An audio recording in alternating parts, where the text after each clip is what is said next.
우리가 당연하게 사용하는 물건들, 알고 보면 세상을 바꾼 혁신적인 발명품입니다. 과거부터 현재까지 인류의 삶을 변화시킨 놀라운 발명 이야기들을 전해드리는 시간입니다. 세상을 바꾼 발명. 자, 오늘도 부곡초 학포 분교장 이도현 선생님과 함께하겠습니다. 선생님 어서 오세요. 네, 안녕하세요. 발명의 진심인 이도현입니다. 오늘은 여러분들 일상 속에 조용히 들어와 있지만 사실은 전쟁터와 실험실을 거쳐서 놀라운 발명 하나를 소개해 드리려고 합니다. 네. 혹시 이런 말 들어보셨습니까? 통조림은 전쟁의 맛이다. 네. 오늘의 주인공은 바로 통조림입니다. 통조림은 전쟁의 맛이다. 네. 전쟁과 관련한 발명품이었다는 거잖아요. 네. 어떻게 시작이 됐을까요? 네, 정확히는 1795년 프랑스의 황제 나폴레옹이 병사들에게 썩지 않는 음식을 공급하라라는 이런 명령을 내리면서 시작됐죠. 그래서 정부가 어마어마한 상금을 걸고 공모전을 엽니다. 여기서 등장한 인물이 요리사 니콜라 아페르입니다. 네, 과학자가 아니라 요리사가 등장했군요. 네, 아페르는 요리사지만 음식 저장에 대한 깊은 관심이 있었어요. 그는 이제 음식을 유리병에 담고 끓는 물에 오래 가열해서 밀봉하는 방식, 지금의 진공살균 방식을 원형을 만들어냈죠. 네. 이 공로로 프랑스 정부로부터 12,000프랑의 상금을 받았고요.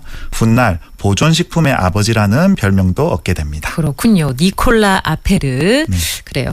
그런데 이제 그 유리병 말씀하셨는데 요거 뭐 깨지기도 쉽고 사실 들고 다니기 힘들지 않았을까요? 네, 아무래도 그렇겠죠. 네. 그래서 1810년 영국의 피터 두런드가 한 가지 아이디어를 냅니다. 유리를 금속으로 바꾸면 어떨까 이렇게 생각했는데요. 그렇게 등장한 것이 바로 양철 통조림입니다. 그런데 재밌는 건 그 당시에는 캔을 따는 도구는 따로 이제 만들지 않았다는 점이에요. 즉 통조림을 열 방법을 같이 개발하지 않았다는 거죠. 이 통은 이제 개발이 되는데 열 방법이 없다. 네. 어떻게 먹으라고요? 아니 그럼 캔 따개는 언제 생긴 거죠? 네, 캔은 1810년에 발명이 됐지만 네. 깡통 따개는 무려 45년 뒤인 1855년이 돼서야 나옵니다. 그동안은 그럼 어떻게 이렇게 먹었어요? 네, 그래서 초기에는 이제 군인들이 통조림을 총검으로 이렇게 찌르거나 어머나. 바위에 쳐서 열었다 보니까 깡통으로 다치는 사고도 종종 있었다고 해요. 그렇겠어요. 네. 네, 당시 이제 통조림은 발명했지만 여는 법은 잊었다라는 이런 농담이 생길 정도였다고 합니다. 아이고 그랬군요. 야 총검으로 찌르고 바위로 쳐서 예, 캔을 열 정도로 그래요. 그 이후에는 통조림이 어떻게 좀 활용이 됐을지 궁금해요. 네, 정말 다양한 곳에서 이제 통조림이 활약했는데요. 제2차 세계대전 당시에 통조림은 단순한 식량을 넘어선 전략 물자였습니다. 네. 그래서 미국에서는 하루 한 개의 고기 통조림이 한 명의 병사를 살린다라는 말이 있었고요.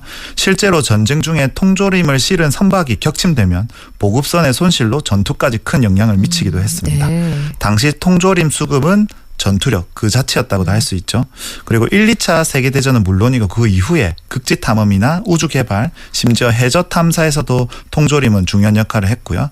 그야말로 오래 보관되고 조리가 따로 필요 없는 완전 식품이어서 이렇게 영향을 많이 미쳤다고 볼 수 있겠죠. 네, 뭐 오래 보관이 가능하고 별도 조리가 또 불필요하고 네. 이것만큼 생존에 최적화된 발명이 또 있을까 싶은 생각이 드네요. 자, 요즘 통조림에는 어떤 기술이 들어가 있을까요? 현재의 통조림은 내부를 121도 이상의 고온 고압으로 가열을 하고요. 그래서 이제 미생물을 제거한 뒤 즉시 밀봉의 진공 상태를 만듭니다. 네. 그 과정에서 살균과 장기 보존을 동시에 해결하는데 놀랍게도 이 과정에 방부제는 하나도 들어가지 않는데도 수년간 보관이 가능하죠. 네. 또한 BPA 프리 친환경 코팅이나 무균 포장, 알루미늄 이중 캔 등 이렇게 건강과 환경을 고려한 기술도 계속 발전 중이죠. 네. 요즘 통조림 제품이 진짜 다양하지 않아요? 네, 정말 다양하죠. 예전에는 이제 뭐 햄이나 고등어, 참치 정도의 이제 기본 통조림이었다면 지금은 불고기, 삼계탕, 오징어 볶음, 감자조림, 심지어 이제 엿기름 통조림까지 있더라고요. 그래서 통조림이 1인 가구의 필수템이자 캠핑족의 친구라고 불리는데, 그리고 이제 최근에는 이제 기부 물품이나 재난 키트 이런 군대 전투 식량의 핵심이기도 하죠. 그렇군요. 자, 자, 그런데 사실 이제 그 통조림이 건강에 좀 안 좋다 이런 인식도 있잖아요. 네, 예전에는 이제 통조림에서 납이나 환경 호르몬 같은 유해 물질에 대한 걱정이 좀 많았습니다. 네. 그런데 이제 요즘에는 그런 코팅제는 거의 사용하지 않고 유해 물질 무첨가 제품도 많죠. 다만 이제 주의할 점은 통조림 내 음식물의 염분이나 당분이 높을 수 있거든요. 네. 그래서 라벨을 꼼꼼히 보고 섭취량을 조절해서 드시는 게 좋겠습니다. 그래요.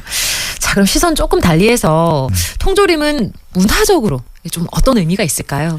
통조림은 단순한 음식이 아니라 인류의 생존 본능이 만든 역사적 상징이라고도 할 수 있는데요. 네. 미국의 대공황, 한국의 전쟁기, 그리고 8, 90년대 수산업 수출 붐까지 통조림은 식량을 넘어서 산업, 복지, 생존을 책임진 발명이었습니다. 네. 심지어 통조림이 아니었다면 세계대전의 결과가 달라졌을 수도 있다는 이런 말도 있죠.